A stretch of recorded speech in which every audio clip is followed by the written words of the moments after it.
அனைவருக்கும் வணக்கம். நீங்கள் அடிமையா சுதந்திரவாளியா?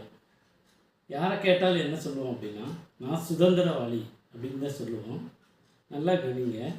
எந்த ஒரு விஷயத்தில் நம்ம ஜெயிக்கிறோமோ அந்த விஷயத்தில் நம்ம அடிமையாக இருந்தால் மட்டும்தான் அதை ஜெயிக்க முடியும்.